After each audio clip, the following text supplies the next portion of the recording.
I woke up in the middle of the night, not because of a sound, but because my body wouldn't move. The room spun around me. My breathing slowed. My heart thudded heavily, as if someone was pressing down on it. On the bed, my allergy medicine bottle lay on its side, the familiar label facing me. But the pills inside, they weren't the same color. I reached for my phone, but my hand trembled violently, the device slipping from my fingers and hitting the floor. My eyelids felt glued shut, dragging me toward darkness. Just before everything went black, my phone lit up, a shrill, relentless ringtone cutting through the fog. I answered, barely conscious. A voice came through the speaker, low, urgent, terrified for me.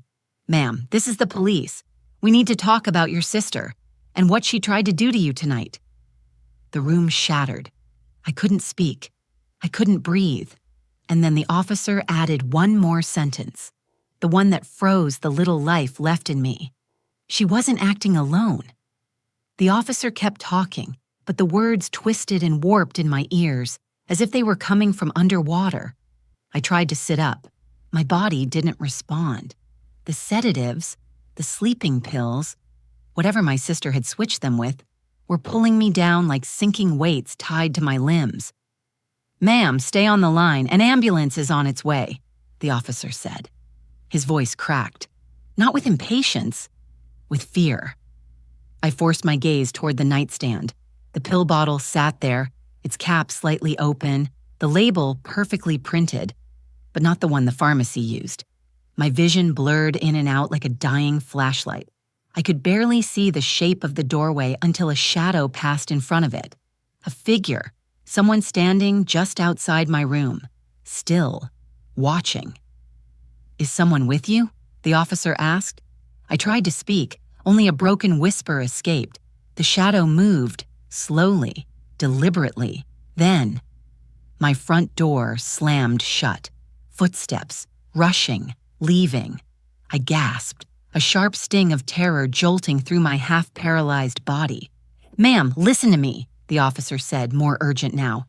"We have reason to believe your sister is attempting to flee. Do not close your eyes. Stay with me." The sedatives fought to drown me. The officer fought to keep me conscious. And I fought to cling to one impossible question. Why would my sister want me dead? Before the police call, before the pills, before the shadow in my doorway. I used to believe my sister was the safest person in my world. My name is Emily Carter, 32 years old, systems analyst, quiet, predictable, the kind of person who keeps emergency snacks in her purse and refills her allergy meds a week early just in case.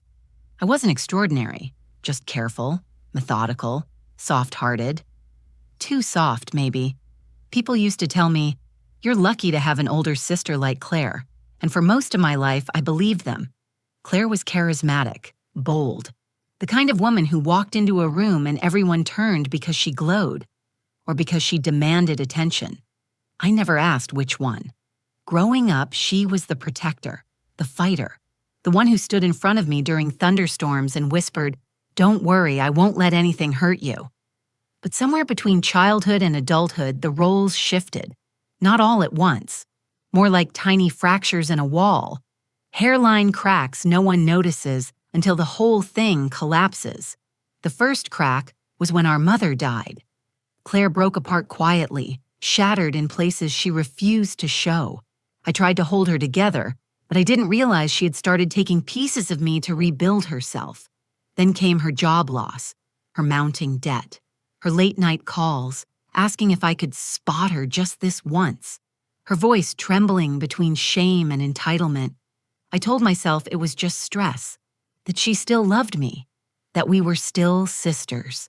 But even then, I sometimes caught her staring at me too long, as if I had something she desperately needed and she was trying to figure out how to take it. I ignored the warning signs. I always did. Because family doesn't hurt you. Family doesn't betray you. Family doesn't poison you slowly and wait for your body to give out. At least, that's what I used to believe before the night the pills took over my veins. If I had looked closer, At the way Claire always insisted on picking up my prescriptions, at the way she hovered when I took my medication, at the way she asked about my insurance policy. Maybe I would have seen the truth sooner, but I trusted her, more than I trusted myself. And trust was the thing she used to kill me, or so she thought. Looking back now, the warning signs weren't whispers. They were sirens. I just didn't want to hear them. It started 3 months ago. One morning, as I was leaving for work, I noticed my allergy bottle sitting slightly out of place. Just an inch. Barely noticeable. But I'm meticulous. I put things back exactly where they belong. "Did you touch my meds?" I asked Claire that day as she made coffee in my kitchen like it was her house. She didn't even turn around. "No. Why? You lose track of your stuff again?" Her tone was light, teasing, but her shoulders stiffened. A tell I'd learned to recognize. I laughed it off. I always did. It was easier than admitting something felt wrong. The next crack appeared at the pharmacy. "Your sister picked up your refill yesterday," the technician said casually, handing me a bag I hadn't requested. "My sister?" My pulse flickered. I didn't ask her to. "She said you weren't feeling well, needed help." The woman shrugged. She even signed for it. Claire's handwriting, curved, perfect, forged confidence spilling across the page. When I confronted her that evening, she smiled too quickly. "I was trying to help," she said. "You're always swamped with work. Don't make it a big deal." But it felt like a big deal, because it wasn't thoughtful. It was strategic. Then came the exhaustion. Not normal tiredness, something deeper, heavier. My limbs felt like they belonged to someone else. One afternoon in my office, I fell asleep on my keyboard, drool on my sleeve. The screen filled with pages of accidental letters. Sssss. My colleague shook my shoulder, panic in his eyes. "Emily, are you okay? You were out cold." Cold.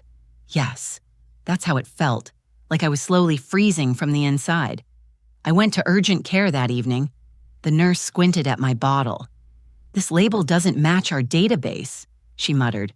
"These aren't antihistamines. This is a sedative, a strong one." The room tilted. My heart slammed against my ribs. Sedatives, switched labels, switched by someone who knew I wouldn't notice, someone who had access to my house, someone who had the pharmacy's trust, someone who pretended to tuck me in at night when I was sick, someone who shared my blood. I drove home shaking. The entire time, a single thought repeated in my head like a broken prayer. Why would my sister want me unconscious? And for how long? I didn't know the answer then. I only knew one thing.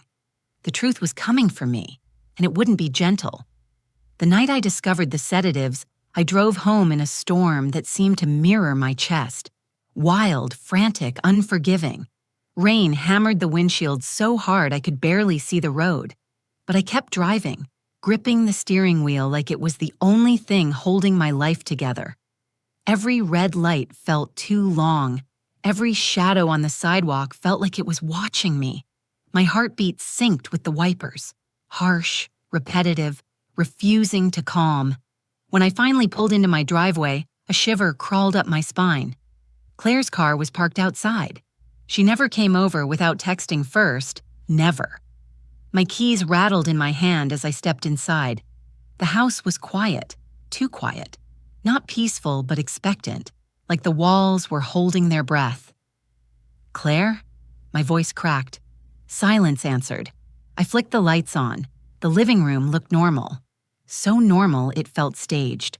The pillows perfectly arranged, the mug I left on the table washed and placed back on the shelf, the rug slightly rotated clockwise. Someone had been inside. Someone who tried to make the space look untouched, but didn't understand the rhythm of my home. I placed my bag down slowly. Every instinct in my body screamed at me to leave, run, hide. But I was tired of being scared of possibilities. I wanted answers. I walked toward my bedroom and froze. My door was open. I never leave it open. "Claire?" I whispered again. Still nothing. I pushed the door slowly, my fingers trembling around the handle, and there, on my nightstand, was my pill bottle, only it wasn't where I left it. Its position was deliberate, centered perfectly like a prop, and next to it, a printed sheet of paper, folded once, placed with intention. My breath caught. I opened it with numb fingers. Inside was a list, my name on top, dates, dosages, side effects, notes written in Claire's handwriting, increase next week, should cause heavy drowsiness, test memory impact, test memory impact. My knees buckled. This wasn't sabotage. This wasn't a moment of panic. This wasn't impulsive. This was planned, measured, documented, a study, and I was the experiment. I backed away from the table, my tears blurring the page, and that's when I heard it. A floorboard, behind me. Someone shifting their weight in the hallway, slow, intentional. I wasn't alone. I didn't turn around at first. My body wouldn't let me. Every muscle locked into place, as if fear had reached inside my spine and twisted it tight. Another floorboard creaked, closer this time, deliberate, unhurried, like someone who believed I had nowhere left to run. My breath came out in thin, broken threads. "Claire?" I whispered, though a part of me already knew it didn't matter who was behind me. Sister or stranger, this was danger. A soft exhale drifted through the hallway. Human. Near. Too near. I stepped backward until my shoulder brushed the edge of my dresser. The contact jolted me back into motion. I forced myself to turn, inch by inch, until I faced the darkened hallway. No one was there. Just shadows. Just silence. Just a house that felt borrowed from someone else's nightmare. But I knew what I heard. I wasn't imagining it. Not tonight. Not with a sheet of paper documenting my slow poisoning still trembling in my hands. I reached for my phone, but it wasn't in my pocket. My stomach dropped. I had set it on the kitchen counter when I walked in, the counter that was now 20 feet of darkness away. The hallway light flickered overhead. Once, twice, then steadied with a faint buzzing sound. I took a step forward and stopped. My bedroom door. The same door that had been fully open minutes earlier and was now slowly swinging shut. Not slamming, not forced, just gently, carefully, as if someone was pushing it with the tips of their fingers. I swallowed hard, my pulse pounding so loudly I felt it behind my eyes. "Who's there?" My voice cracked in the half-darkness, fragile and shaking. The door finished closing with a soft click, and that tiny sound hit me harder than any scream. It meant one thing. Someone was inside my house, and they wanted me to know it. I backed away, reaching blindly along the wall, searching for something, anything, and to defend myself with. My hand brushed against a metal object. My heart jumped. The bedside lamp. I grabbed it, lifting it with both shaking hands. Not a weapon, but it was all I had. For a moment, nothing moved. Nothing breathed, nothing shifted. Then, from the other side of the door, a voice. Soft, familiar, wrong. "Em? Why are you awake?" My blood iced over. It was Claire, inside my house, inside my room, inside the dark. "I came to check on you," she said gently, her tone honeyed, soothing. The same tone she used when we were kids and I had nightmares. But this time, she was the nightmare. "I thought you'd be asleep by now." Her shadow pressed against the door, patient, waiting. She sounded calm, too calm, like someone who had prepared for this moment, planned for it, counted the minutes. I tightened my grip on the lamp, my breaths sharp and uneven. "Claire," I whispered, my voice barely holding together. "What did you do to my medicine?" A pause. So brief most people wouldn't notice it, but I did. Then she laughed softly, like she found the question adorable. "Oh, Em," she murmured behind the door. "You really shouldn't be asking questions you're not ready to hear the answers to." The house went silent. And that was the moment I knew my sister hadn't come to help me. She had come to finish what she started. The handle turned, slow at first, as if she wanted me to hear it, to feel each metallic click sliding into place like the teeth of a trap. "Claire, don't come in," I whispered, lifting the lamp higher, my arms trembling under its weight. Another click. The door eased open, just a few inches, just enough for her face to appear in the gap, tilted, curious, smiling like we were sharing a childhood secret. But her eyes were wrong, wide, bright, unblinking. The kind of stare people get when they've already decided what they're going to do to you. "Em," she said softly, "put the lamp down. You'll hurt yourself." I tightened my grip instead. She frowned, not worried about me, but annoyed that I wasn't following the script she'd already written in her head. The storm outside rattled the windows, thunder rolling through the walls like the house was warning me to run while I still could. Claire slid another step inside. Her hair was damp from the rain, her jacket dripping on my carpet. But she didn't seem cold. She didn't seem rushed. She seemed resolved. "I need you to listen," she said. "Everything I've done, the pills, the refills, the dosing, it was for your own good." My breath hitched. "For my own good?" My voice was barely audible. "You tried to sedate me, for months, without my knowledge." She sighed, like I was being dramatic. "You're always anxious, always stressed. You don't take care of yourself, Em. Somebody has to." I felt the floor tilt under me. This was worse than malice. This was delusion. A story she had rewritten until she believed it. I stepped back and her eyes flicked to the movement. "Don't," she warned softly. "There's no need to make this harder." Harder, as if this was already decided. And I was just delaying the inevitable. "What do you want, Claire?" I whispered. Her smile returned, slow, chilling.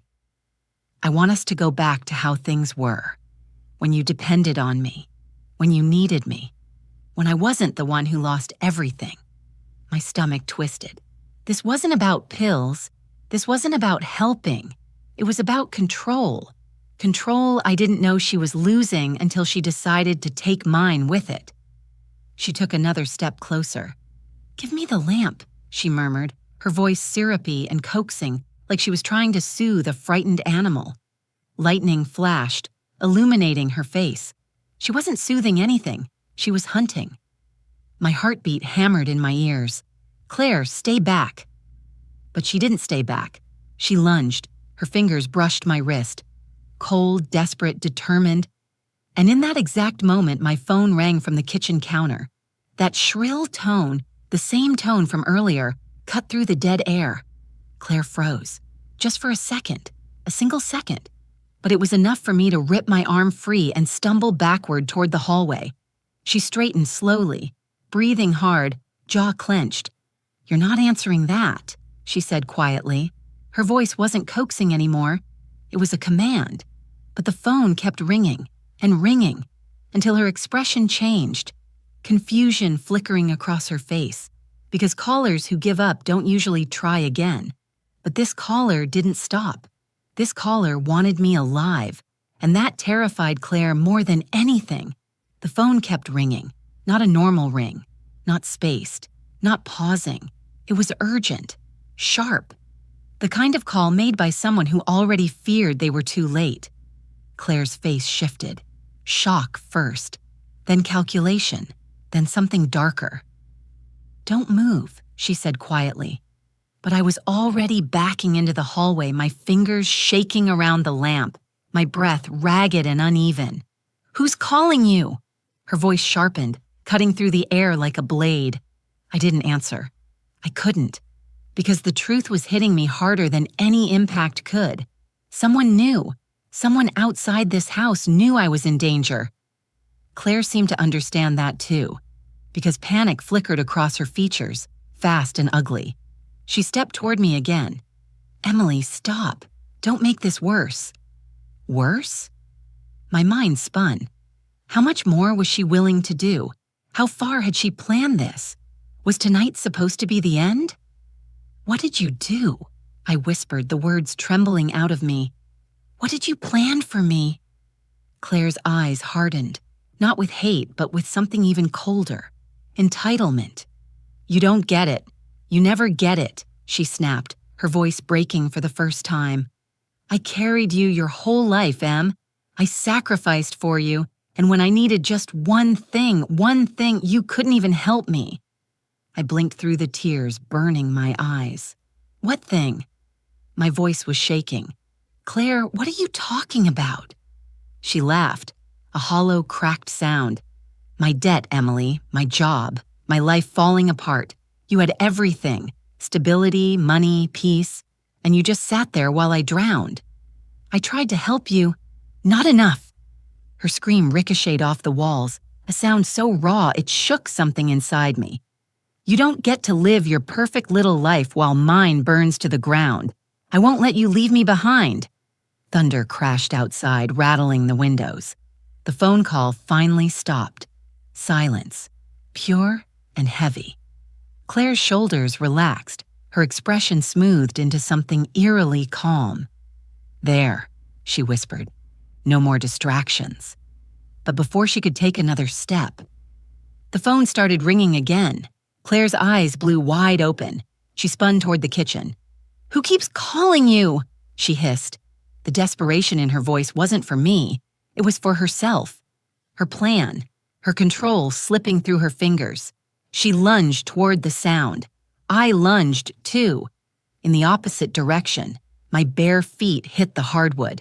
My vision blurred with terror. I sprinted down the hallway as the house erupted behind me. Emily, stop! Come back here! Her footsteps thundered after me, closer than breath, closer than thought. But I had one thing she didn't, a sliver of time. I reached the kitchen first. My phone lit up on the counter, vibrating violently. Incoming call, Officer Reed. The same officer who called earlier, the one who said my sister wasn't acting alone. I grabbed the phone, and Claire grabbed my arm. Her grip was iron. Her nails dug into my skin. Her breath hit the back of my neck, wet and furious. You're not answering that, she growled. But before she could rip the phone from my hand, a loud, explosive pounding shook the front door. Bang, bang, bang. Police! Open the door! Claire froze, and so did I, because the nightmare was no longer inside the house.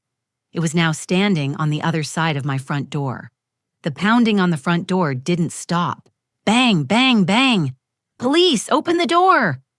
Claire's fingers tightened around my wrist, so hard I felt the blood drain from my hand. Her eyes darted toward the hallway, toward the door, toward the reality she'd been trying to avoid. No, she whispered. Not to me, to the situation, to fate, to whatever plan had just collapsed in front of her. She yanked my arm, trying to pull me away from the kitchen counter, but the phone was still in my hand. And Officer Reed's voice burst through the speaker. Emily, Emily, can you hear me? We're outside. Do not let your sister near you. Claire's face twisted. Fear and fury colliding into something feral. Hang up, she hissed. Emily, hang up now. But my thumb was already sliding across the screen, answering the call fully. Officer! My voice cracked. She's here. Claire is here. Claire slapped the phone out of my hand. It skidded across the tile, the screen still glowing as Officer Reed shouted my name through the speaker. Emily, move away from her. We're coming in. Another thunderous bang rocked the door, so violent the frame shook. Claire backed away from me, panic overtaking her face. This wasn't supposed to happen, she whispered, her breath coming fast and shallow. You weren't supposed to fight me, Em. You were supposed to trust me. Trust you? Tears burned down my cheeks. You tried to drug me. She shook her head violently. No, you don't understand. I wasn't trying to hurt you. I was trying to fix things. But the storm inside her eyes said otherwise. Another bang, this one louder, wood splintering. Step away from your sister, the officers shouted. Claire's breathing turned into sharp, hysterical gulps. No. She started pacing, scanning the room, looking for a way out like a trapped animal. Then her gaze snapped toward the back door, the one that led into the yard. the one with the broken latch I kept forgetting to fix, her eyes lit with desperate clarity. "Don't," I whispered. But she was already moving. She ran. I scrambled forward, trying to grab the phone, trying to reach the officers' voices. But Claire plowed into me on her way past. I hit the floor hard, pain shooting up my elbow. My vision blurred. Through the ringing in my ears, I heard the front door explode inward. Boots, shouting. Flashlights slicing through the dark. "Emily Carter? Drop any weapon? Show us your hands." I tried to push myself up, but my limbs shook beneath me. "Here, I'm here," I rasped. She ran. She's going out the back." 2 officers rushed past me, pelting down the hallway toward the kitchen. Another knelt beside me, his voice steady but urgent. "You're safe now. We've got you." Safe. The word felt foreign, impossible. Because somewhere in the yard, somewhere in the storm, Claire was running barefoot, drugging me still fresh on her hands, and behind her, in the darkness, the person she wasn't acting with was waiting. The officer helped me sit upright, light flickering across my face. "Emily," he said gently, "we need to tell you something. The reason we came. The reason we called." My breath hitched. "What reason?" He exhaled, slow, heavy. "Your sister wasn't just switching your medication." A beat of silence. "Someone reported she was preparing to sign your life insurance paperwork with forged documents." My heart stopped. "And that's not all," he added. He leaned closer. "We have evidence she was working with someone else. A man. Someone you know." The room spun. A man. Someone I knew. Before I could form the question, before I could ask who, a lightning flash illuminated the back window. And in that split-second burst of white, I saw him, standing in the yard, waiting in the rain, watching the house. The man my sister wasn't acting alone with. The lightning flash was brief, a single white pulse that cut across the yard. But it was enough to see the outline of a man standing unnaturally still in the storm. Enough to see the way his head tilted toward my window, as if he'd been waiting for the moment our eyes would meet. I sucked in a breath so sharp, it felt like my ribs cracked. The officer beside me turned instantly. "What did you see?" I couldn't speak. I could barely point. Another flash illuminated the yard. But this time, the man was gone. The emptiness felt worse. Much worse. "Check the perimeter!" the officer barked, and 3 flashlights shot through the darkness, cutting across the yard like silver blades. Boots hit wet grass. Radios crackled. Thunder rolled overhead like the sky itself was warning us. But all I could hear was my own pulse throbbing in my ears and the echo of the officer's words. "A man. Someone you know." My stomach turned over. I think I saw him," I whispered. "Tall, broad shoulders and wearing a dark jacket. I couldn't see his face." The officer nodded grimly. "That matches the description." Cold seeped into my bones. "Description?" I echoed. "You've seen him?" He hesitated, just a fraction of a second, but enough for dread to bloom in my chest. "Ma'am?" His voice softened because he could see what this was doing to me.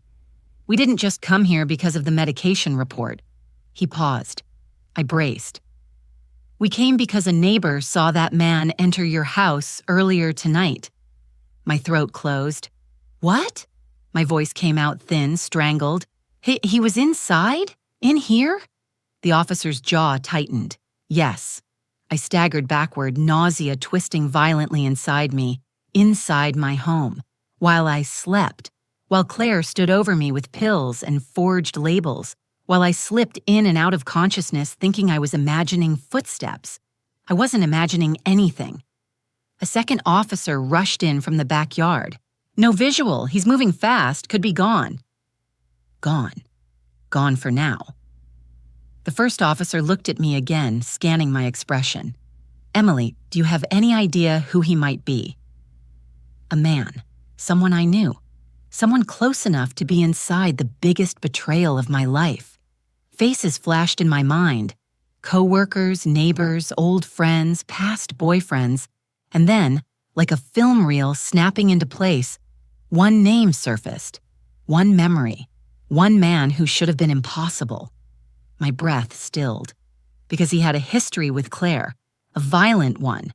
A manipulative one. A financially catastrophic one. But he also had a history with me. Emily, the officer pressed. Who is he? My mouth felt numb. His name is Derek. The officer stiffened. Derek Holloway? A tremor ran through me. Yes. They exchanged looks. A quick, sharp, knowing exchange that sent ice down my spine. Emily, the officer said, his voice dropping into something grim and urgent. We've been trying to locate Derek for weeks. He's not just dangerous. He's been tied to multiple identity fraud cases and at least one suspected attempt at life insurance fraud. My knees buckled. But he disappeared 2 years ago, I stammered. Claire told me he moved out of state. She told me she hadn't heard from him. The officer's expression hardened. She lied. Thunder cracked again, closer than before. And in that moment, through the shattered doorway behind us, a gust of icy rain swept into the house, carrying with it the faint echo of footsteps running away into the night. The officer closed the shattered door as best he could, rain still dripping in from the splintered frame. The storm outside felt quieter compared to the one inside my chest. Derek? His name echoed through my skull like a siren no one could shut off. He was real. He was here. And he was working with Claire. The officers guided me to the couch, their radios buzzing, their boots leaving muddy prints across my living room. I sat down slowly, shaking so violently the cushions trembled beneath me. Emily, Officer Reed said, kneeling so we were eye level, there's more you need to know. I swallowed hard. Every part of me wanted to say no, to stop the flood before it drowned the last pieces of my sanity. But the truth was already unraveling like a thread someone had yanked too hard. What else? I whispered. He exchanged a look with the female officer, a silent conversation, a weighing of consequences. Then he spoke. 2 weeks ago, Derek attempted to open a joint life insurance policy under both your names. My heart lurched. What? That's impossible. We haven't spoken in years. Officer Reed shook his head. He had forged paperwork, forged signatures, forged medical documentation. My stomach twisted until it hurt. Forged with Claire's help? We believe so, he said quietly. They were both listed as your emergency contacts at separate facilities. Separate facilities. Different attempts, different locations. Like they were testing the system, testing the timing, testing how prepared I was to die. Officer Reed continued, voice steady but darkened by something heavy. Derek has a pattern, Emily. He seduces women with stable incomes. He isolates them. He manipulates or recruits someone close, someone they trust, and then he exploits them financially. Cold spread through my limbs. So Claire, my voice cracked. She was the someone he recruited? The officer's silence was answer enough. Memories snapped together, like bones resetting in the worst possible way. Claire defending Derek during their relationship. Claire crying against my shoulder after he drained her savings. Claire insisting he didn't mean to do it. Claire showing up at my place more often after their breakup. Claire asking about my finances, my accounts, my insurance. I pressed a hand to my mouth. Oh my God, she didn't fall into his trap. She went back to him. Officer Reed nodded. She was seen with him 3 nights ago. The room shrank around me. She told me she was at work that night, I whispered.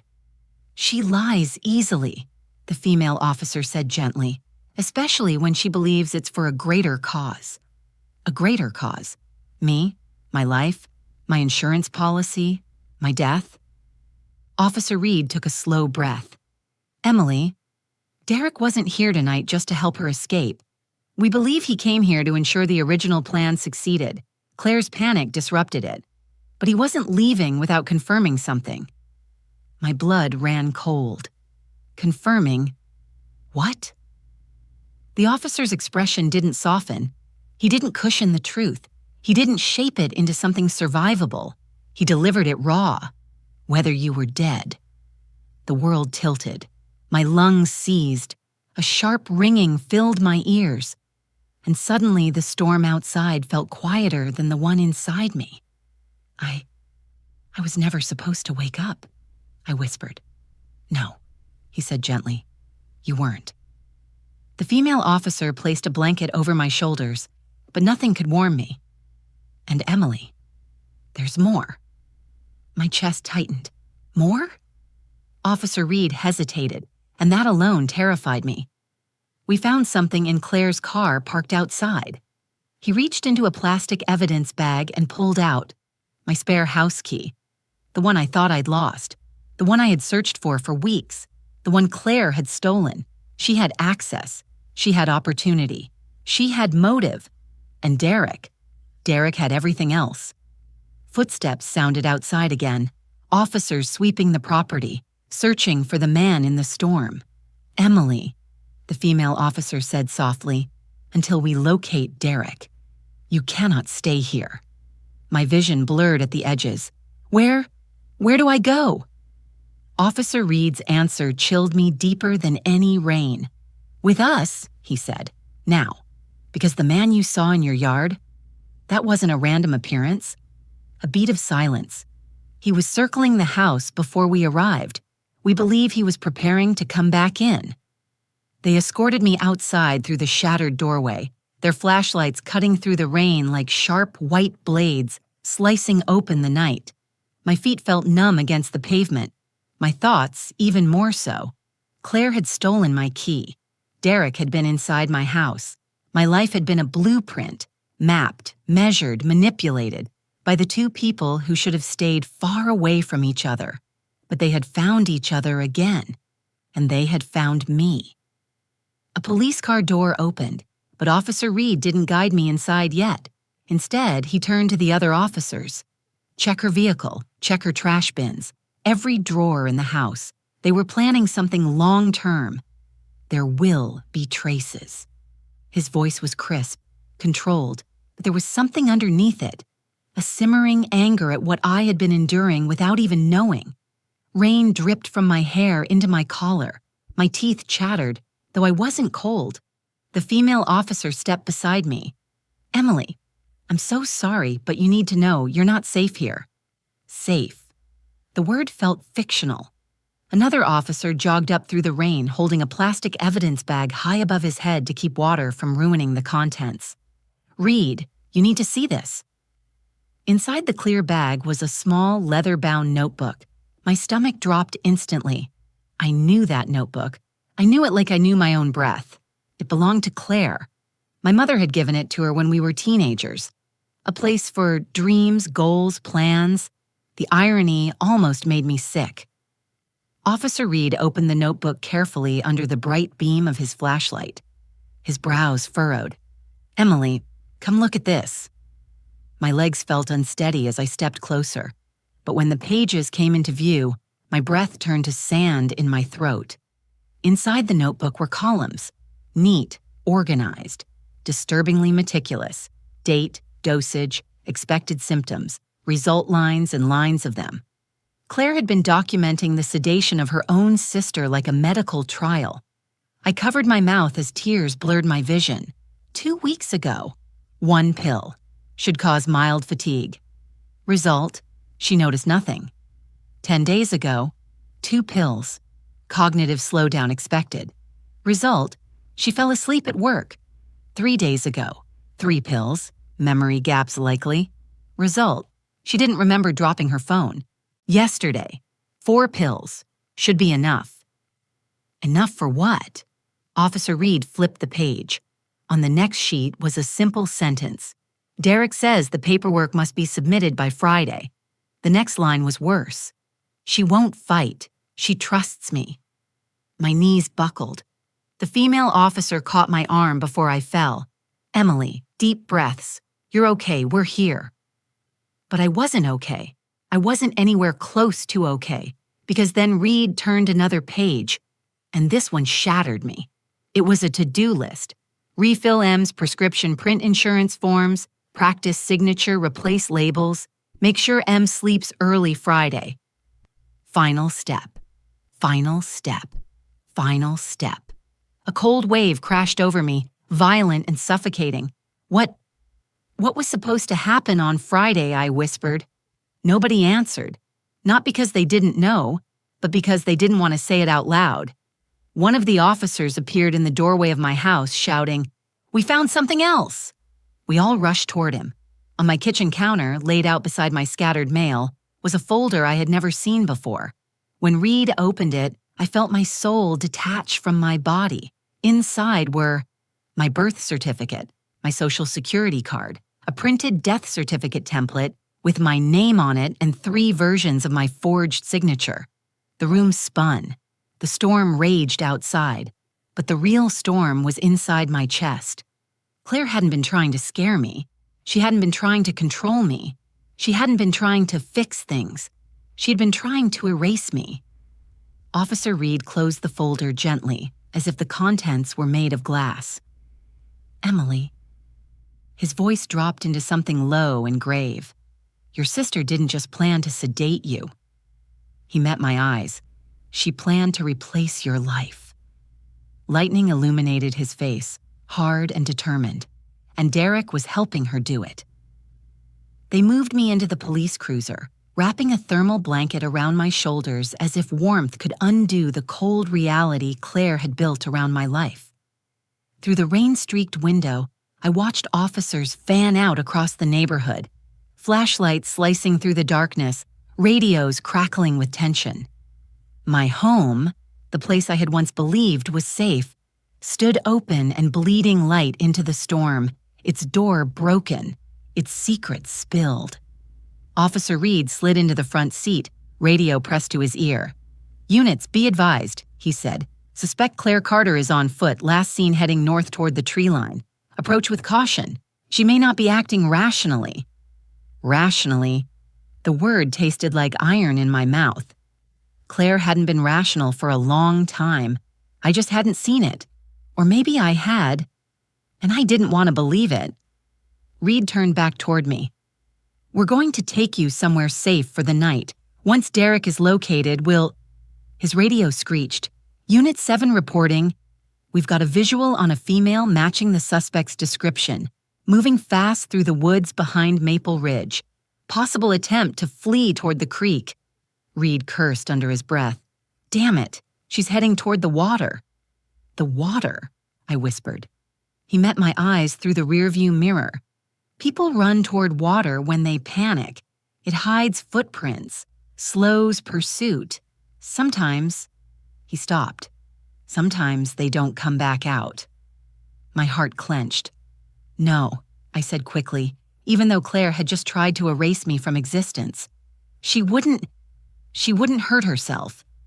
Reed held my gaze. "She already did hurt someone." The words landed like stones in my chest. Before I could respond, a voice crackled through the radio. Urgent, breathless. "Unit 7. Suspect spotted again. South Ridge. She's yelling. Seems distressed." Another voice cut in. "She's screaming Emily's name." I curled inward instinctively, my fingers gripping the blanket until my knuckles whitened. Why my name? Why now? Was it guilt? Rage? Regret? Or was Derek nearby him forcing her hand? Rain pounded harder, washing the siren lights into red rivers along the pavement. Reed stepped out of the car. "Stay here.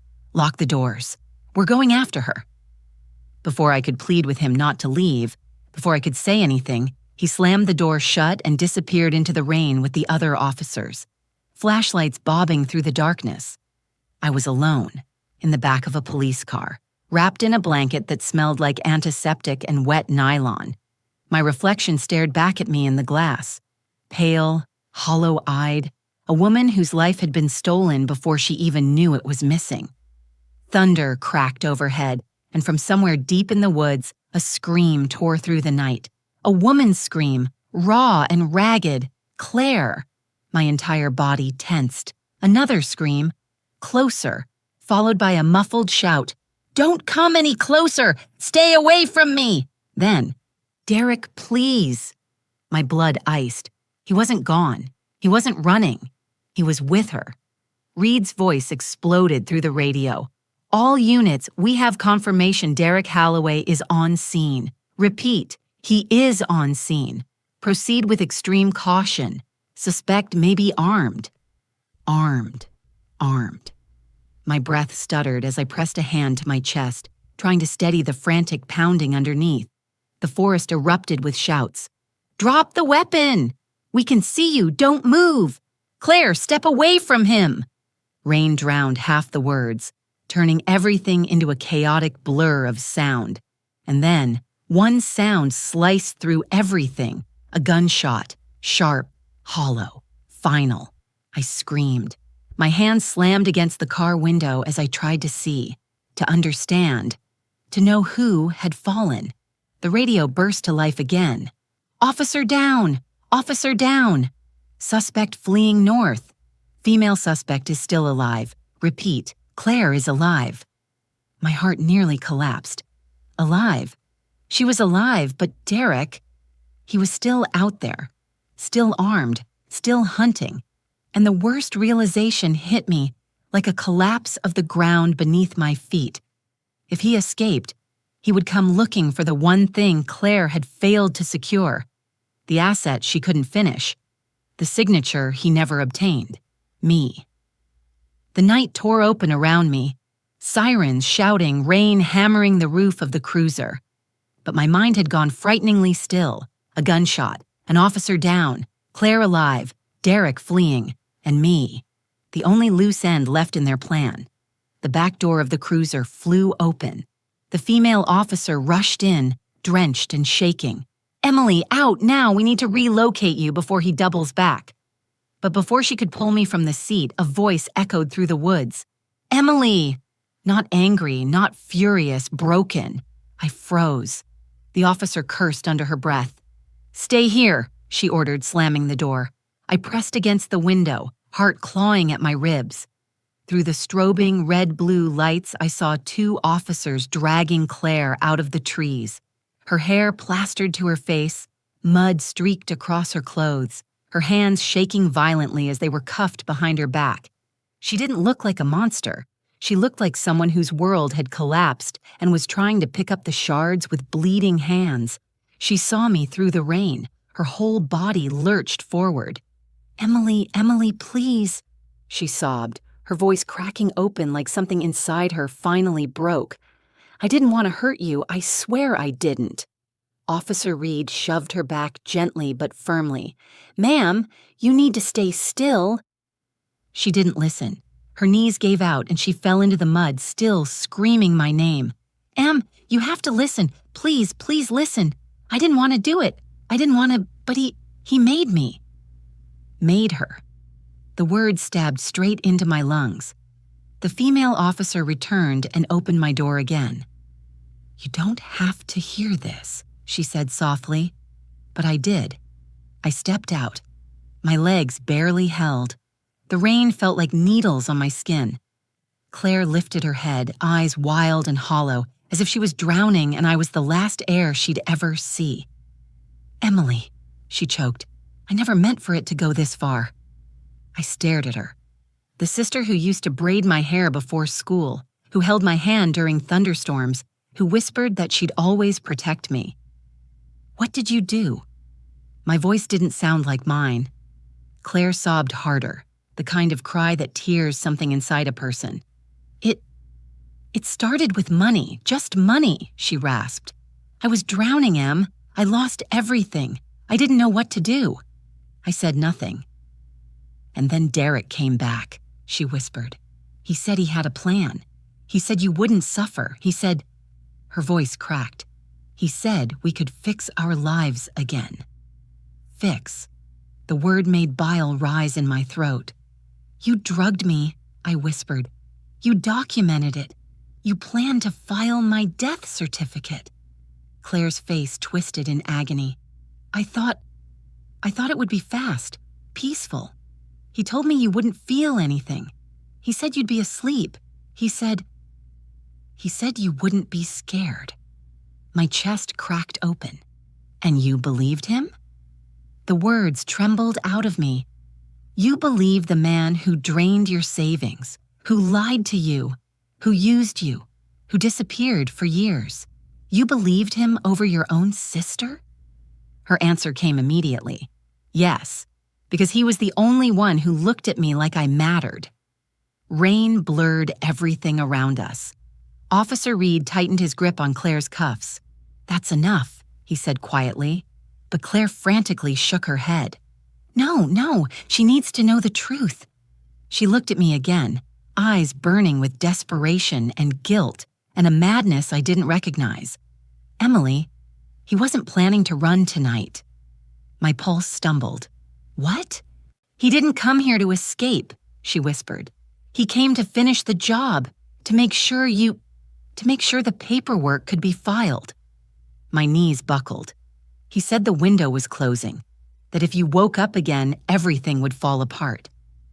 Everything had fallen apart. Claire's voice dropped to a trembling whisper. He said if I couldn't do it, he would. Tears scorched down my cheeks. Officer Reed stepped between us as if shielding me from the final blow. Where is Derek now? He demanded. Claire swallowed hard. Her gaze drifted toward the dark tree line, the place he had vanished into minutes earlier. He's not running from you, she said softly. She lifted her eyes to mine, and for the first time all night, her expression was terrifyingly lucid. He's running to her. To who?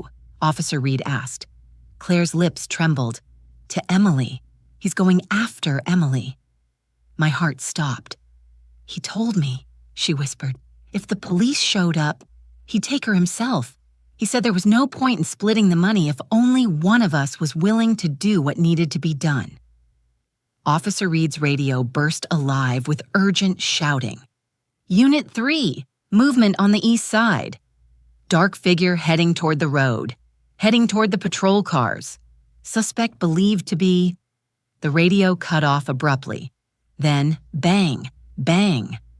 2 hollow impacts against metal, the unmistakable sound of fists, or something heavier slamming into a car. Officer Reed snapped his head toward me. Emily, now, get down! Because the man who wasn't supposed to return, the man who forged my death before I ever realized I was dying, was already here.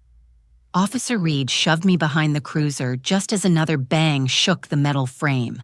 This time harder, louder, closer. Rain sheeted across the windshield, turning the figure outside into a blurred shadow in a world of flashing red and blue lights. But I knew him, even blurred, even half hidden in the storm. The way he moved, the calculated weight of each step, the quiet, predatory stillness between impacts. It was Derek. Officer down! Someone shouted through the radio. He's moving toward the civilians. Repeat! Toward the civilians. Civilians. Me. My breath crushed inside my lungs. Reed raised his weapon, shouting to the other officers. Eyes up! Holloway is armed and aggressive. Team a flank left. Team B. Cut off the road. But the storm swallowed their commands. Derek's silhouette stepped fully into the light.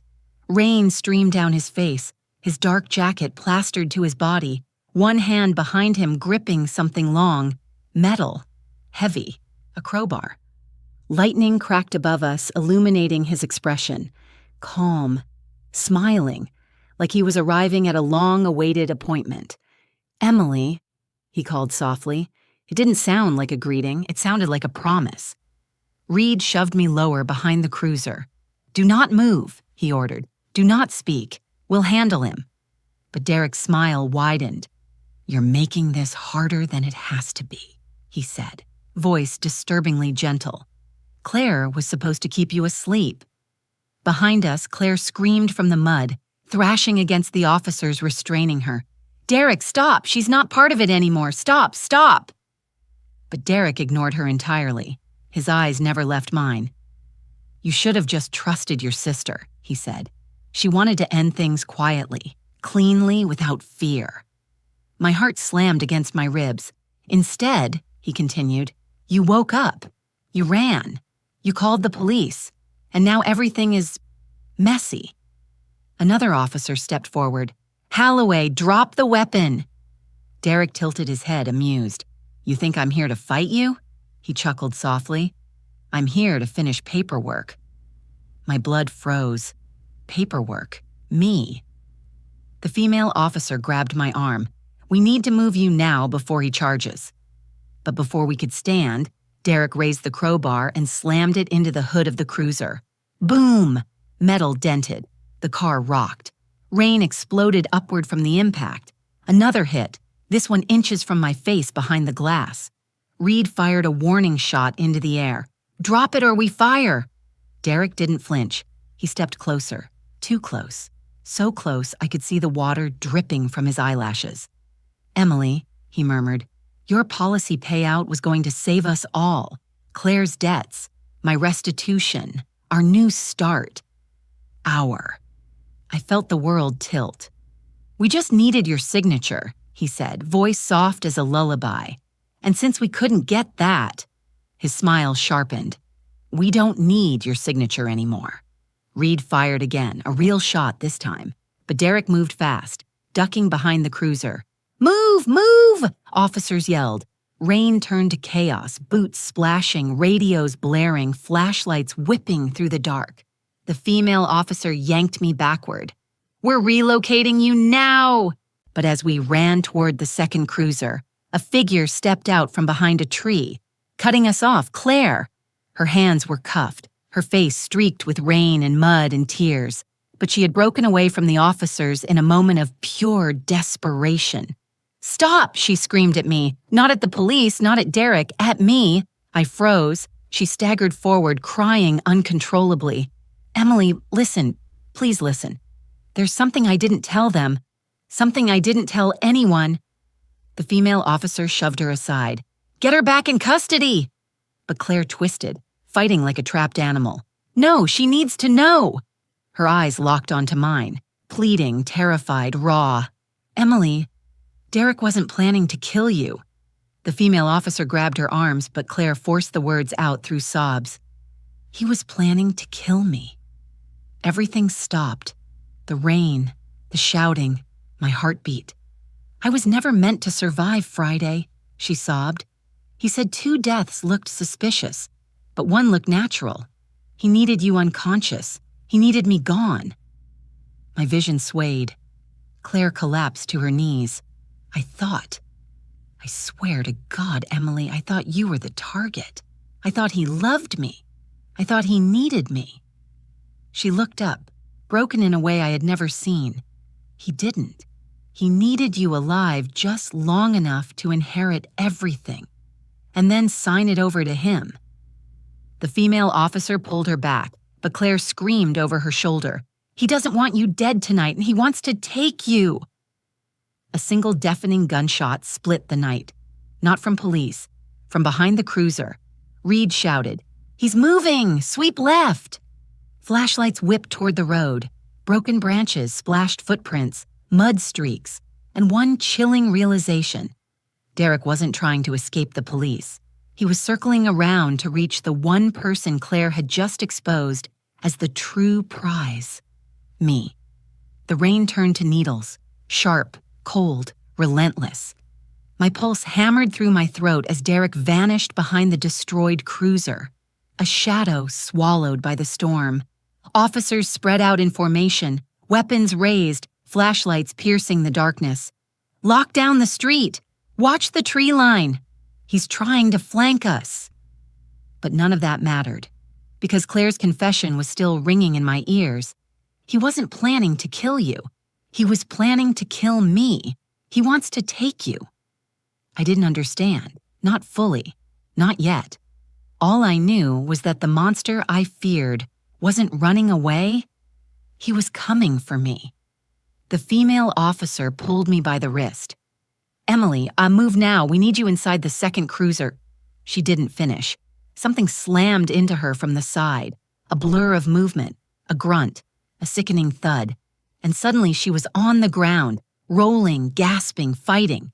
Her flashlight spun across the pavement and landed on him. Derek. His face wild with rain, his hair plastered in streaks, his teeth clenched with purpose, his clothes streaked with mud and blood. He had tackled the officer. He was on top of her, trying to grab her gun. They struggled violently, her knees driving into his ribs, his hands clawing for her holster. Officer Reed shouted, "Down, down, no shots!" because they were too close. One wrong bullet, one wrong angle. Either of them could die. I staggered backward, breath choking in my chest. Lightning exploded above us. And in that blinding white flash, Derek's eyes flicked toward me. Just for a fraction of a second, but it was enough. He knew where I was, where I would run, what I would do, and he only needed one opening. The female officer managed to elbow him in the jaw, hard enough to knock him off balance, and that's when he moved. Not toward her, not toward the officers, toward me.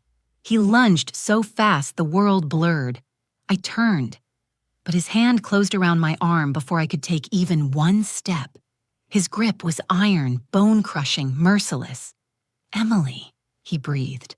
So close I felt the heat of his words on my cheek. "I told you. This didn't have to be messy." He yanked me backward. My feet slid across the wet pavement as he dragged me toward the tree line, toward the dark, toward whatever hell he had planned for me. "She's in his grasp," an officer yelled. "Do not fire, he's using her as cover." Derek pressed his body to mine, not in affection, but in strategy, in possession. "Stop moving," he hissed. "You make this harder, I make it painful." My chest heaved. "Why?" I whispered. "Why me? Why any of this?"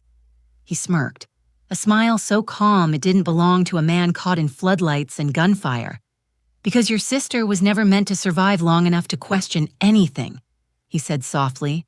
"And because you, sweet, predictable Emily, you were supposed to sign the paperwork that gave me access to everything. Everything. My insurance, my savings, my identity, my name. And once that was done," he murmured, "we'd stage a little accident and you'd join Claire. Nice, clean ending. Everybody wins." He leaned closer. His voice turned cold. "Inhuman. But your sister ruins everything she touches. She always has." My blood turned to ice. Claire wasn't just a pawn. She had been his real target all along. He tightened his grip on my arm, trying to pull me deeper into the woods. But suddenly, Claire's scream split the air. "Derek, let her go!" We both turned. Claire, still handcuffed, mud-soaked, barely standing, had broken free from the officer holding her. She stumbled toward us, shaking violently. "Let her go! Please, let her go!" Her voice cracked into sobs. "Take me instead!" Derek laughed. Actually laughed. "Take you?" He tilted his head. "Claire. What would I possibly gain from taking you?" Her face shattered, rain mixed with tears on her cheeks. "Loved you," she whispered. Derek's expression hardened into something crueler than hatred. "And that," he said, "was your biggest mistake." Claire staggered forward, desperate, breathless, broken. "Derek, please, she's innocent, She didn't get to finish. Derek dragged me backward with breathtaking speed, snarling. "She's the investment, Claire. You were just the facilitator." Claire collapsed to her knees in the mud as the truth gutted her completely. "No!" Her voice broke. "No, Derek, please, don't hurt her, please. I'll do anything." He didn't even look at her. He didn't even hesitate. "Goodbye, Claire." And then, just as he yanked me into the darkness, just as the officers surged forward, just as the storm screamed overhead, Claire threw herself at us, slamming into Derek from the side with every ounce of strength left in her ruined body. Her sacrifice knocked his grip loose. For the first time all night, I was free. Claire's body slammed into Derek with a force that didn't match her size, just her desperation. For a split second, all three of us staggered in the mud, the rain turning the world into a smear of movement and noise. Derek cursed as he lost his balance, his grip torn from my arm as Claire clawed at him, screaming like a wounded animal. "Run, Emily," she sobbed. "Go!" I stumbled backward, my breath sharp and burning, legs trembling beneath me. Officers surged forward, flashlights slicing through rain, boots pounding the soaked ground. "Move in! Get her clear! Take him down!" But Derek moved faster than I knew a human could. He spun, grabbing Claire by the collar of her soaked shirt, yanking her upward off her knees as if she weighed nothing. "You useless idiot," he snarled into her face. "You can't even sabotage someone, right? I should have cut you out from the start." Her cry was small, a sound I hadn't heard since we were children, and she scraped her knee on the sidewalk. But this wound was deeper. This pain wasn't physical. It was the moment she realized she had destroyed her life for a man who never wanted her, except as a tool. Officer Reed shouted, "Drop her! Derek, drop her now!" Derek reached into his jacket, not for the crowbar, but for something smaller, a knife. My lungs stopped. Claire gasped, frozen in his grip. Rain hammered the blade, turning it into a streak of silver. Reed's voice broke into a roar, "Don't you move that knife!" But Derek's eyes, those cold, methodical eyes, never left mine. He wasn't threatening Claire. He was sending me a message. "You should have slept through it, Emily," he said softly. "I had everything arranged. You were supposed to make this easy." A heartbeat, a breath, a scream. And then, Claire twisted violently in his grasp, forcing the blade away from her chest. "No," she cried. "If someone dies tonight, it's not her." She wrestled his arm with everything left in her, her wrists still bound by metal cuffs, her body shaking from terror and cold and guilt. For one impossible moment, Derek lost control, and that was all the police needed. Crack! A single shot fired, precise, measured, intentional. Derek staggered backward, the knife clattering from his hand as he pressed a palm to his shoulder, shock flooding his face. 2 officers tackled him instantly, slamming him into the mud, hands wrenching his arms behind him, knee pressed into his spine. "Derek Halloway, you are under arrest!" He thrashed, snarling, spitting, screaming. But it was over. The monster had fallen. The storm swallowed his shouts as a cuff clicked closed around his wrists. I didn't watch the rest, because Claire was collapsing. Her knees hit the ground first, then her hands, still bound, sank into the mud. Her sobs were raw, pulling from a place so deep it terrified me. I moved toward her slowly, like approaching a wounded creature who didn't know if it wanted help or punishment. She lifted her face, mascara streaked, blood on her lip, rain dripping from her eyelashes. "Emily," she whispered, "please, please forgive me. I didn't know how to stop. I didn't know how to fix anything." She pressed her forehead into the mud as if she couldn't bear to look at me. "I was drowning," she cried, "and I dragged you under with me." Her shoulders shook uncontrollably. "I'm sorry," she choked. "I'm sorry I hurt you. I'm sorry I trusted him. I'm sorry I believed he loved me. I'm sorry. I'm so sorry." I dropped to my knees beside her, because anger couldn't stand in a moment filled with this much ruin, this much grief, this much destruction. The officers stepped back, giving us space that neither of us knew how to use. I touched her shoulder, softly, carefully. She flinched as if she didn't think she deserved to be touched at all. "Claire," I whispered, "you saved me." Her sobbing stilled. She lifted her head. "I don't deserve that," she whispered. "You do," I said, "not as redemption, but as truth." Her eyes filled again, but this time the tears were quieter, broken, human, unshielded. Officer Reed approached gently. "Emily, we need to take Claire into custody now." Claire nodded weakly. "I understand." As they lifted her to her feet, she looked back at me once more, not as a sister who betrayed me, not as a conspirator, not as a victim of her own delusions, but as the girl who once braided my hair and promised to protect me from thunderstorms. "I'm sorry," she mouthed, and then they led her away. Derek lay face down in the mud, cursing into the earth. Claire was taken in the opposite direction, a shaking, ruined silhouette disappearing into flashing lights, and I stood there, alone, barefoot in the rain, breathing for the first time as myself again, alive, awake, free, but forever changed by the night. My sister switched my medicine and the truth that followed. The world is quieter now, not silent, just quieter, the way a house feels after a long storm finally stops rattling the windows. I moved into a smaller apartment on the other side of the city, one with light wooden floors, wide windows facing east, and a tiny balcony where morning sunlight pours over the railing like warm honey. I kept nothing from my old home. No furniture, no memories embedded in fabric or floorboards, no shadows masquerading as safety. Starting over meant starting empty, and letting life fill the space, not fear. Some mornings I still wake with my heart racing, the echo of a slamming door or a shadow behind the glass. Healing is not a straight line, it rarely is, but each day feels a little steadier, a little brighter, a little more mine. Claire is in a mental health facility now, court-ordered, structured, safe. Not for society's protection, but for her own. I visit her sometimes, not out of obligation, not out of guilt, but because the part of her that tried to kill me wasn't the part that raised me. She sits across from me in a quiet room with pale green walls and soft chairs that don't scrape the floor. Her hands still tremble. Her eyes look older, like she's been living in shadows far longer than anyone realized, but she's lucid, clear, rebuilding herself from the inside.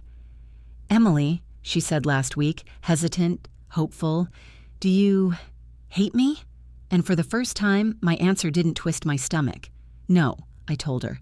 "Hating you would keep me tied to that night forever. I'm not living there anymore." Her tears were soft, relieved, breaking open, not from shame, but from release. She knows what she did. She knows she will never undo it. But she's finally facing herself. Not Derek, not the debts, not the fantasies, just herself. And that is its own kind of justice. Derek, on the other hand, is exactly where monsters belong. His trial begins next month. Multiple charges, multiple victims, multiple lives scarred by the same manipulation he used to twist mine and Claire's. I will testify. Not because I want revenge, but because I want truth to live somewhere outside my own skin. Because truth, once spoken, stops being a cage. It becomes a door. Last night I stood on my balcony as rain began to fall, gentle this time, not a storm. I didn't flinch, didn't freeze, didn't feel hunted. Instead, I closed my eyes and let it wash over me. A beginning, not an ending. A reminder that not all storms come to break you. Some come to clear the air so you can finally breathe again.